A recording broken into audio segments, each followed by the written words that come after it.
নমস্কার বন্ধুরা, আমি শতাব্দী। আমার শতাব্দীর গল্পঘর চ্যানেলে আমার সকল বন্ধুদের স্বাগত। আজ আমি আপনাদের শোনাবো নরেন্দ্রনাথ মিত্রের লেখা মিনিবাস গল্পটি। গল্পটি ভালো লাগলে অবশ্যই আমার চ্যানেলটিকে সাবস্ক্রাইব করবেন আর বেল আইকনটি প্রেস করে রাখবেন। আর অবশ্যই লাইক কমেন্ট করতে ভুলবেন না। তাহলে চলুন গল্পটি শোনা যাক। গুটি 4-5 মিনিবাস পার্কের কোণে দাঁড়িয়ে আছে। বাস স্ট্যান্ড জায়গা বদলাতে বদলাতে এখন এখানে চলে এসেছে। শীতেশ দুপা এগিয়ে গিয়ে সামনে যে বাসটা দেখলো সেটাতেই উঠতে যাচ্ছিল। বাসের ভিতর থেকে একটি 13-14 বছরের ছেলে মুখ বাড়িয়ে বলল, এটা নয় দাদা, এটা নয়, ওই পিছনেরটা যাবে, 608 নম্বরে উঠুন। হাফ প্যান্ট পরা বাচ্চা ছেলে, মাথায় লম্বা লম্বা চুল, আইস করে সিগারেট টানছে ছেলেটা, বোধহয় ক্লিনারের কাজ করে। একটু এগিয়ে গিয়ে দ্বিতীয় বাসটায় উঠল শীতেশ, কিন্তু এই বাসটিরও ছাড়ার লক্ষণ নেই। ব্যাগ কাঁধে কন্ডাক্টর ছেলেটির ড্রাইভারের সিটের বাঁদিকে যে লম্বা বেঞ্চটি আছে তাতে টান হয়ে শুয়ে পড়েছে। একজন প্যাসেঞ্জারকে উঠতে দেখেও সে একইভাবে পড়ে রইল। শীতেশ জিজ্ঞাসা করল, এই বাসটা যাবে তো? ছেলেটি সংক্ষেপে জবাব দিল, যাবে। শীতেশ জিজ্ঞাসা করল, কখন যাবে? ছেলেটি বলল, স্টার্টারকে জিজ্ঞাসা করুন, এইমাত্র একটা বাস ছেড়ে গেল, মিনিট 5-7 দেরি হবে। একটু দূরে অল্পদিন হলো একটা চায়ের দোকান বসেছে। সেখানে কয়েকটি ছেলে জটলা করছে, চা খাচ্ছে। ওই দলে বোধহয় স্টার্টারও আছে, কিন্তু তাকে ডেকে কিছু জিজ্ঞাসা করবার মতো উৎসাহ বোধ করল না শীতেশ। বেলা 1টা, এই সময় সব বাসই একটু দেরিতে দেরিতে ছাড়ে। ইচ্ছে করলে শীতেশ এই বাস থেকে নেমে গিয়ে একটা প্রাইভেট বাস ধরতে পারে। আজকাল অনেক রুটের বাসই এই পথ দিয়ে যায়, কিন্তু এখন কোনো তাড়া নেই।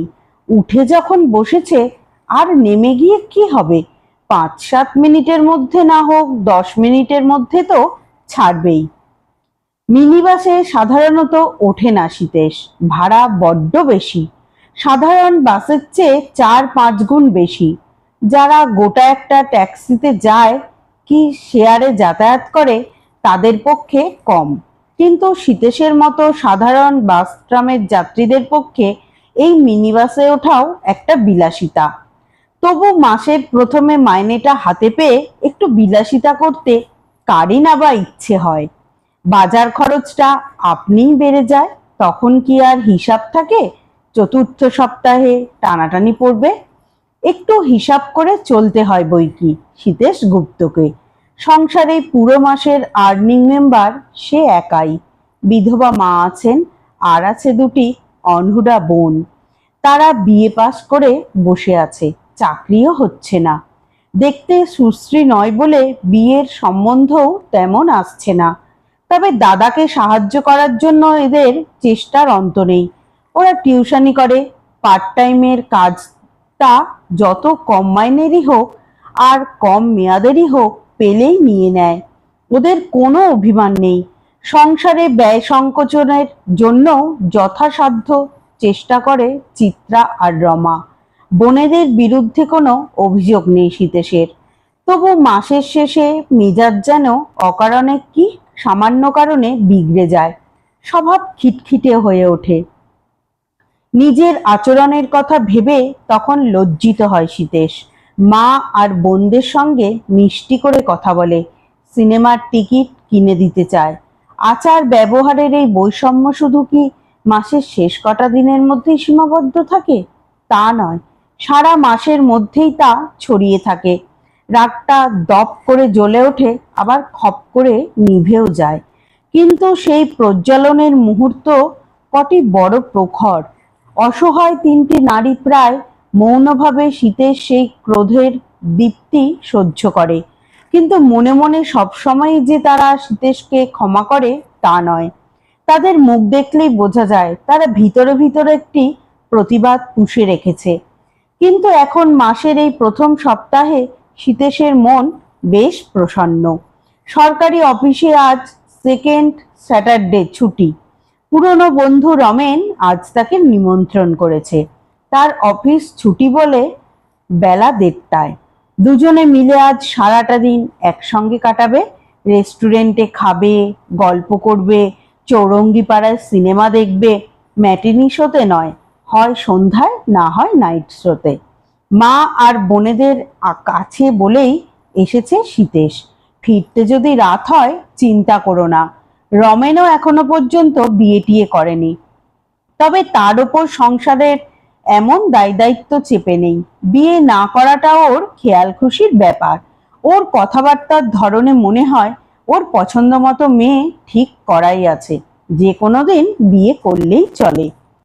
মা মাঝে মাঝে সীতেশকে বলেন, চিত্রা রমার কপালে বোধহয় বিয়ে লেখা নেই, ওদের যা হয় হবে, তুই বিয়েটা করে নে।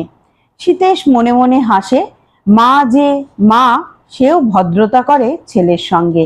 নাকি সীতেশের মন পরীক্ষা করে দেখতে চায়।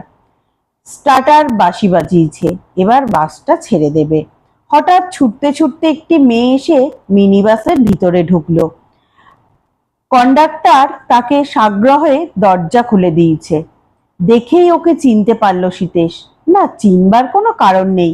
একসঙ্গে 2 বছর এমএ পড়েছে, ফিলোজফি নিয়ে পাশ করেছে একই সঙ্গে। কিন্তু সে তো 5 বছর আগেকার কথা। এই 5 বছরে অনেক পরিবর্তন হয়েছে। সাধারণ স্বাভাবিক একটি পরিবর্তন, রিনার বিয়ে হয়েছে। আগের চেয়ে একটু যেন পুষ্টাঙ্গী, তবু দেখতে খারাপ লাগে না। ওর ফর্সা রং আর লম্বা চেহারার সঙ্গে মানিয়ে যায়। শাঁখা সিঁদুরে ফিকে নীল রঙের শাড়িতে বেশ দেখাচ্ছে রিনাকে। প্রথমে সীতেশকে ও বোধহয় লক্ষ্য করেনি, নাকি দেখেও না দেখার ভান করেছে, কে জানে। পাশের বেঞ্চটায় বসতে যাচ্ছিল রিনা। অভিমান ত্যাগ করে সীতেশই ওকে ডাকলো, আরে এদিকে এসো, এই বেঞ্চে এসো। রিনা একটু চমকে ওঠে, সীতেশের দিকে তাকালো, তারপর হেসে বলল, ও তুমি, আমি দেখতে পাইনি। সীতেশ বলল, না পাওয়ারই তো কথা। রিনা প্রতিবাদ করে বলল, আহা, না পাওয়ার কথা মানে? তুমিই তো কোনো সম্পর্ক রাখোনি। বাস চলতে শুরু করেছে। মোড় থেকে আরো 2-3 জন প্যাসেঞ্জার উঠেছে। সীতেশ বলল, বাসের ঝাঁকুনিতে পড়ে যাবে, কেলেঙ্কারি হবে একটা, তাড়াতাড়ি বসে পড়ো। নিজে বাইরের দিকে বসে রিনাকে ভেতরের দিকে জানালার ধারে বসতে দিল সীতেশ। রিনা স্মিত মুখে তার পাশে গিয়ে বসলো, কিন্তু মৃদু সমালোচনা করতে ছাড়ল না। হেসে বলল, ফ্রন্ট সিট হলেও তোমার এই সিটটি কিন্তু ভালো নয়। রিনার হাতে লাল রঙের ভ্যানিটি ব্যাগ, দুটি ঠোঁটও গাঢ় রক্ত রঙে রঞ্জিত। রিনা চিরদিনই হেভি মেকআপের পক্ষপাতী। গয়নাগাটিরও শখ বেড়েছে। গলায় হার, এক হাতে বালা আর এক হাতে ঘড়ি, কানেও লাল পাথর বসানো দুল, কপালে টিপটি নীলাভ, শাড়ি আর হাতকাটা ব্লাউজের সঙ্গে ম্যাচ করা। পাশেই বসেছে সীতেশের এককালের অন্তরঙ্গ সহপাঠিনী রিনা। আগেও যেমন বসতো, আজও তেমনি বসেছে। কিন্তু সীতেশের মনে হচ্ছে এই রিনা যেন আলাদা, শুধু পরস্ত্রী নয়, যেন একটি ভিন্ন গ্রহের অধিবাসিনী।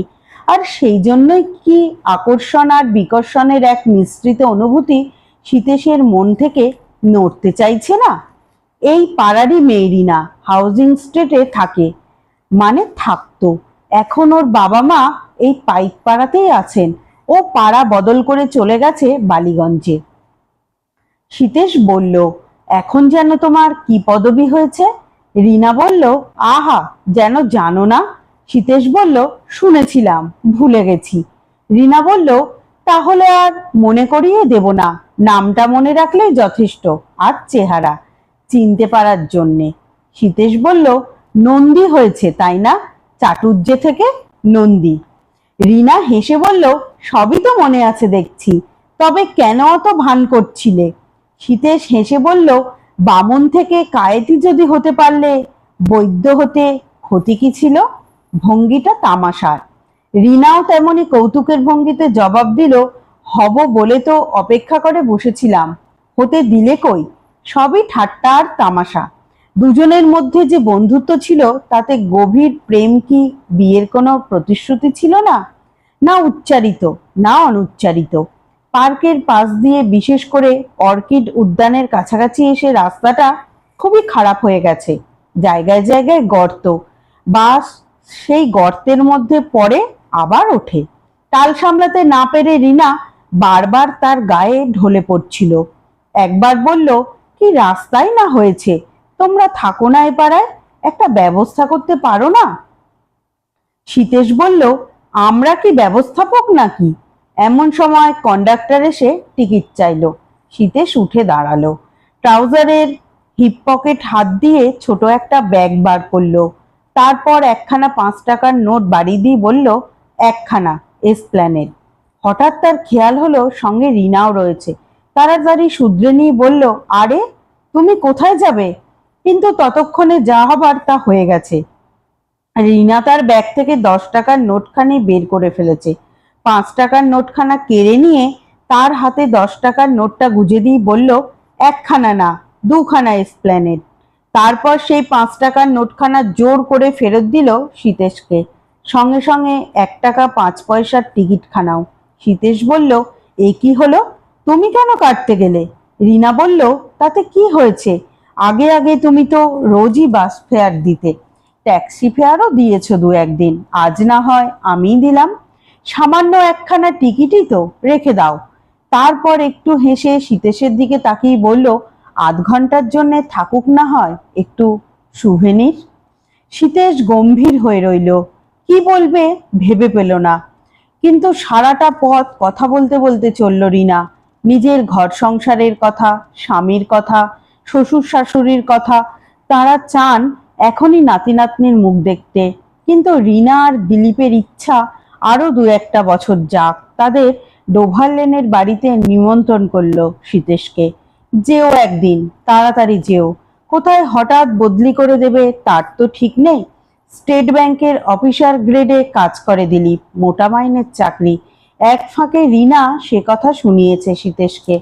কিন্তু সেই টিকিট কাটার পর কি যে হয়েছে সীতেশের, পুরনো বান্ধবীর সঙ্গে কিছুতেই প্রাণ খুলে আলাপ করতে পারছে না। নিতান্তই ভদ্রতা রক্ষার জন্য হাঁ করে যাচ্ছে। কি 2-1টা কথা জিজ্ঞাসা করছে। শেষ পর্যন্ত ভিক্টোরিয়া হাউসের সামনে এসে দুজনেই নেমে পড়ল। নিউ মার্কেটে রিনার কি একটু দরকার আছে, সেটা করে বালিগঞ্জের বাসে উঠবে। সীতেশ যাবে তার বন্ধুর অফিসে, সেখানে সে সীতেশের জন্য অপেক্ষা করছে। হাসি মুখে বিদায় দিল রিনা। কিন্তু সীতেশ অমন করে হাসতে পারল কি? তার কেবলই মনে হতে লাগলো, ছি ছি, রিনা কি ভাবলো তার সম্বন্ধে। নিশ্চয়ই সে ভেবে নিল ছোট আর অনুদার হয়ে গেছে সীতেশের মন। অন্যের স্ত্রী হয়েছে বলে সীতেশ এখন তার জন্য 1টা টাকাও খরচ করতে রাজি নয়। এই ভুলটা কেন হয়েছে তা ইতিমধ্যে ধরে ফেলেছে সীতেশ।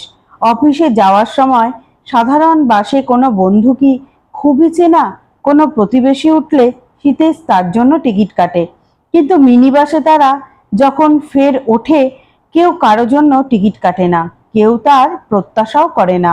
1টা টাকাকে সবাই দাম দেয়। এক্ষেত্রেও গোড়াতেই সেই ভুল হয়েছিল। কিন্তু রিনা কি আর সে কথা বিশ্বাস করবে?